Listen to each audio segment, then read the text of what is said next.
Today it's Swedish Meatballs. We go to IKEA very, very rarely anymore, but I know when I always went down there, I always liked to grab a plate of meatballs from there. But I have to tell you, these are very, very tender meatballs that we're making from home. And what we're using is ground pork. So we have 2 pounds of ground pork here. I'm making a double recipe so I can freeze some. And we're going to get started. First, I put my butter and olive oil in the pan and sauteed my fresh garlic. 2 cloves probably, but for people who love garlic, a little bit more garlic. Garlic for your taste, however much that is. Normally, Swedish meatballs would have onions in them. I'm not an onion fan, so we don't put the onions in there, but if you did put onions in yours, you're maybe a half of a medium onion chopped, and you could saute it with the garlic in the pan. What we have here is 1/2 cup of breadcrumbs and 1/2 cup of milk. And I put that in there so the panko breadcrumbs have sopped up all that milk, and that will be added to our meat mixture.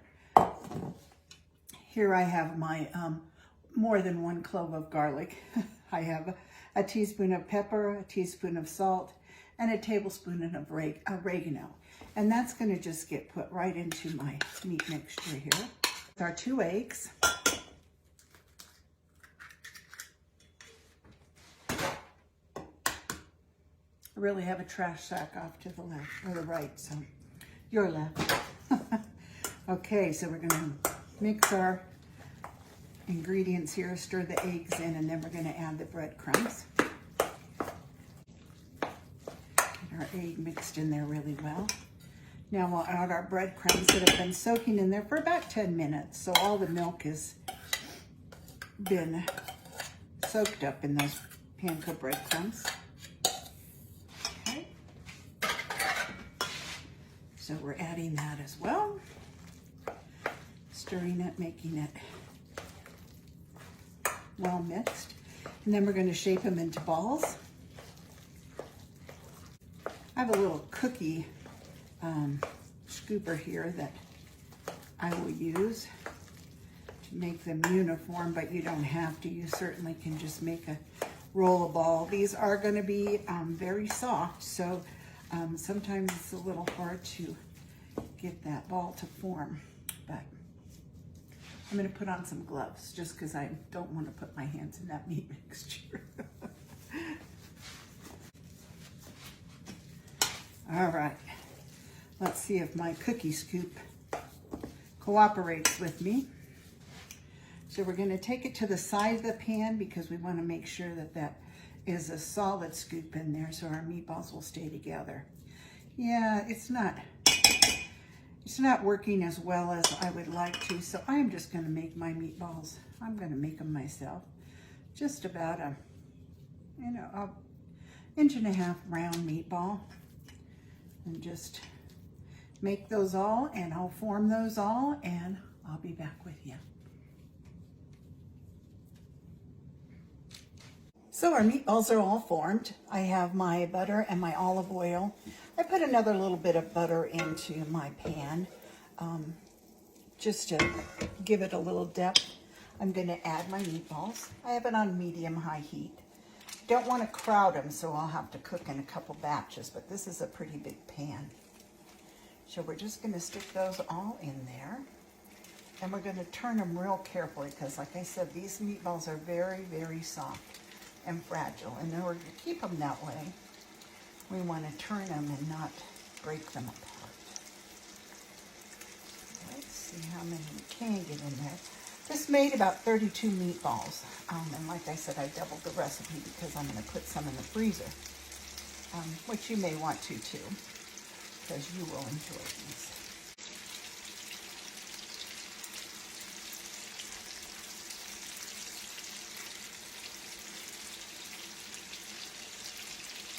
We'll let those cook. I'll be back with you and show you how they're looking after I turn them. They've had their first flip and they're behaving nicely. They're nicely browned on that side, and we'll let them cook on this side and then maybe flip on the edges if they need some more browning. So stay tuned. All right, our meatballs are all cooked And now we're going to start making our Swedish meatball gravy. What we're going to start with was I have 7 tablespoons of butter in this pan. And I took out some of the grease that was cooked with the meatballs and just left some of the drippings in there. We're going to add our flour. This is 6 tablespoons of flour, and we're just going to sprinkle it around there to make our roux. So we're going to let that brown up.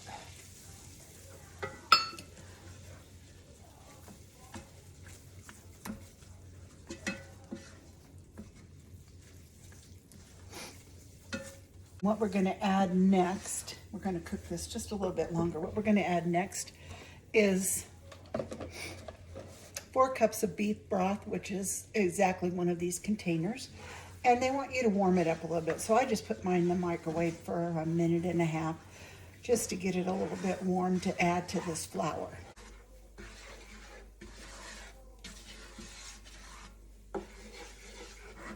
Can you see the darkness in the gravy? That looks good. I think we're going to go ahead and add our broth to that. We're going to add it slowly. Remember, this is beef broth.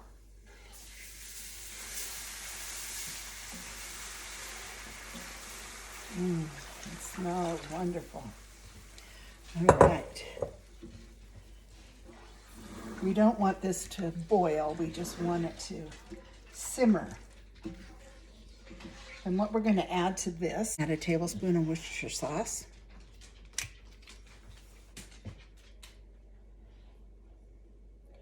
Or you can add a little more of this if you like. It's to taste. You might just add a splash more. I like the flavor of Worcestershire sauce. And we're also going to add 2 teaspoons of Dijon mustard. So there's 1. And this is basically the stone ground mustard. Gives it a good flavor. Stir that up.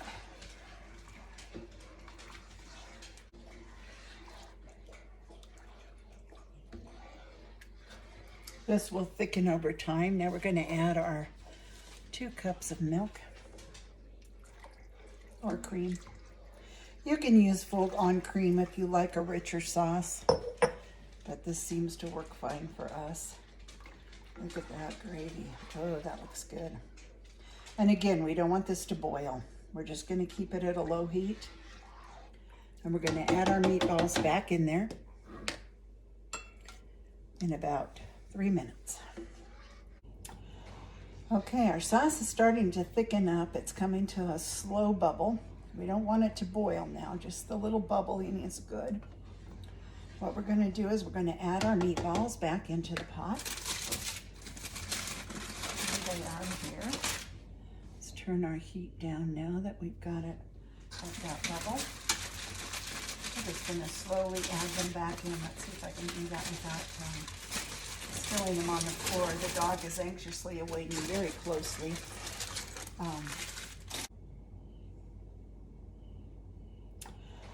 Okay, our sauce is starting to thicken up. It's coming to a slow bubble.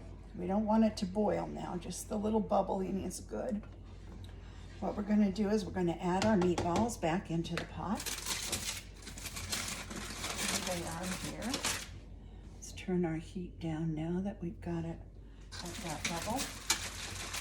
I'm just going to slowly add them back in. Let's see if I can do that without spilling them on the floor. The dog is anxiously awaiting very closely. All right, so all the meatballs are in the pool. So what we're going to do now is I'm going to put it on simmer, and I'm going to cover it. And we're going to let it cook, checking on it occasionally. If you were getting ready to eat, I would say about 10 minutes, making sure your gravy is not burning to the bottom of the pan. And then you can make your noodles or your mashed potatoes or whatever you'd like to serve them over. We're having noodles tonight, so we'll be back when this is simmered for a little bit, and we'll have a taste. We're back and our dinner is ready. Look at these meatballs. Don't they look delicious? Creamy gravy and meatballs. And what I decided to have is, I decided to keep ours gluten-free, or at least a couple of us. A couple people are having egg noodles, but I'm going to have parsley potatoes. So I will show you mine. So I have some potatoes here. Scoop those out. And then I'm just going to put my meatballs and gravy next to those. I'll put a little gravy on my meatballs, or on my potatoes. So there we go. And I'm going to get a little lingonberry sauce. Gotta have that. So I'm going to put that right there. I'm going to get my fork and I'm going to test it out for you. So here we go. That's going to be really hot. I'm just letting you know. I'm going to probably regret saying I'm going to test it out, but I'm going to do it anyway.